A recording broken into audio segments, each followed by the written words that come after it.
Ya, masih bersama kami di Hal Indonesia. Yayasan Buddha Suci Indonesia bekerja sama dengan 3 pilar membagikan bantuan sembako kepada warga prasejahtera di berbagai daerah. Rangkaian pembagian paket bantuan ini merupakan bagian dari perayaan Imlek Nasional 2021, yakni pembagian 1 juta paket beras dan masker. Yayasan Buddha Suci Indonesia bekerja sama dengan 3 pilar, yakni Pemda, TNI, dan Polri secara rutin membagikan 50 paket sembako berupa 10 kg beras, bahan pangan, dan sejumlah masker kepada masyarakat yang terdampak pandemi COVID-19. Aksi sosial ini merupakan bagian dari rangkaian pembagian paket bantuan Imlek Nasional yang akan terus dilakukan di 6 provinsi di Pulau Jawa. Seperti di wilayah Rawasari, Jakarta Pusat, yang dipilih karena termasuk dalam wilayah 3T atau terpencil, terluar, dan terisolir dari DKI Jakarta. Di wilayah ini juga banyak warga yang terkena PHK dan pelaku usaha yang gulung tikar. Yayasan Buddha Suci bersama dengan TNI dan Polri masih akan terus bekerja sama untuk menyalurkan bantuan sosial hingga mencapai target pembagian 1 juta paket beras dan juga masker. Ya, untuk membahas lebih lanjut tentang pembagian paket 1 juta ton beras dan masker oleh Yayasan Buddha Suci yang bekerja sama dengan TNI, Polri, dan pemerintah daerah, kita berbincang bersama Bapak Riki Budiman selaku relawan Suci. Kita langsung sapa, selamat pagi Pak Riki. Selamat pagi. Apa kabar Pak? Baik-baik saja. Baik. Pak, ini sudah berjalan dan masih dalam rangka Imlek 2021. Sejauh ini bagaimana perkembangan penyaluran bantuan beras dan masker, Pak?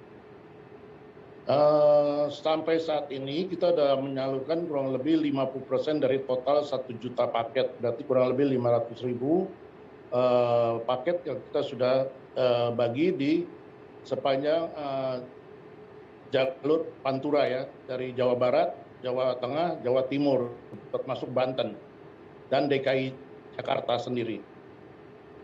Baik, dari jalur yang sudah memang diberikan sekitar 50% dari target, adakah daerah-daerah yang menjadi prioritas Pak, mungkin dengan pembagian yang kapasitas lebih besar?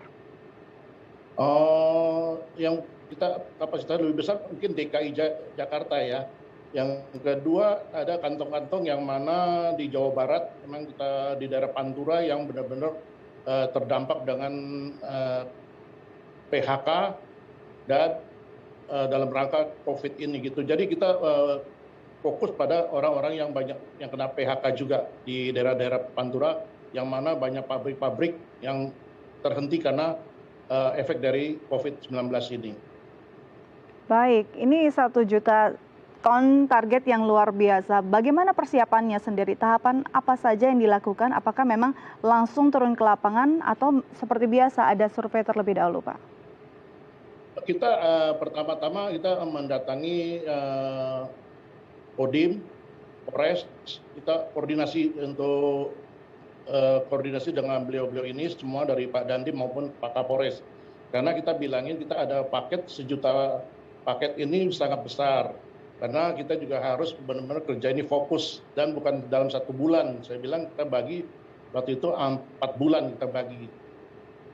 3 sampai 4 bulan lah kita bagi bahwa paket ini akan selesai gitu. Baik, jadi memang targetnya sekitar 4 bulan. Untuk relawan Suci sendiri ini kan memang bekerja sama dengan TNI dan juga Polri. Dari relawan Suci berapa banyak yang terlibat, Pak? Setiap daerah kita bagi masing-masing per wilayah ya. Jadi kita umpama Jakarta Utara, kita bagi wilayah utara. Pusat kita bagi pusat. Timur, barat, semua kita bagi. Namun demikian, bila umpamanya di bagian barat atau di bagian manapun yang kebenaran hari itu tidak ada pembagian, jadi kita boleh bantu kepada yang pembagiannya lagi banyak gitu. Jadi kita nggak paten bahwa kita harus begini. Jadi kita juga saling koordinasi di lapangan. Jadi memang koordinasinya harus dan komunikasi berjalan dengan baik ya Pak ya. Apakah ada memang SOP tertentu, mengingat ini masih di tengah pandemi, yang harus dilakukan para relawan untuk bisa tetap sehat selama turun ke lapangan membantu dan menyerahkan bantuan? Ya, kita harus prokes ya, dengan 5M itu ya. Jadi memakai masker, menjaga jarak, cuci tangan, itu semua kita lakukan. Jadi setiap relawan sebelum ini kita udah kasih training dulu, bilangin bahwa ini kita dalam rangka pandemi COVID, kita harus benar-benar jaga diri kita sendiri. Karena di lapangan itu kan masih banyak yang terdampak COVID ya, jadi kita nggak tahu di mana yang benar-benar ada terdampak. Tapi kita harus protect kita punya diri sendiri gitu. Jadi relawan juga semua bawa sanitizer, bawa ini semua juga kita siap-siap ya sebelum berangkat gitu.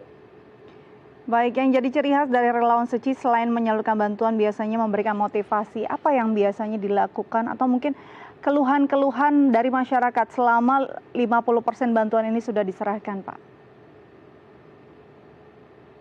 Ya banyak sih, mereka kan banyak mengeluh ini ya, kita juga bilangin dalam pandemi ini maka kita akan salurkan ini selama kurang lebih 4 bulan. Tapi kan dari pemerintah sendiri juga akan dapat bantuan juga yang tunai langsung untuk bantuan kepada yang masyarakat prasejahtera juga ya. Jadi kita juga saling dukung-mendukung dengan pemerintah. Kita juga bantu untuk bagi masker supaya mereka pakai masker karena banyak di lapangan kita lihat itu banyak yang masyarakat masih belum menyadari bahwa COVID ini sangat-sangat bahaya dan bisa penyebarannya sangat cepat. Jadi mereka masih menganggap enteng. Jadi kita juga kasih sosialisasi bahwa masker ini benar-benar berguna untuk mencegah pandemi ini, penyebaran pandemi ini gitu. Jadi makanya kita ada memberi masker setiap warga atau satu keluarga itu 20 masker.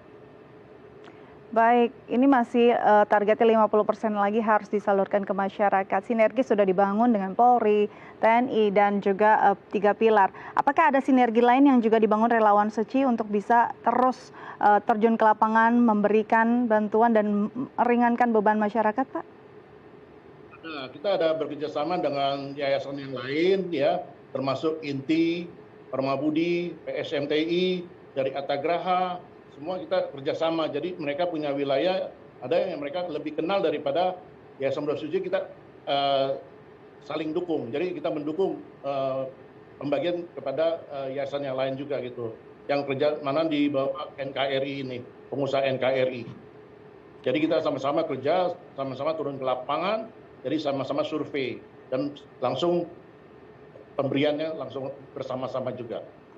Baik, semoga kedepannya lancar, targetnya terpenuhi, dan semua tetap sehat ya Pak ya. Terima kasih Pak Riki sudah berbagi bersama kami di Hal Indonesia. Tetap jaga kesehatan dan selamat kembali beraktivitas. Terima kasih.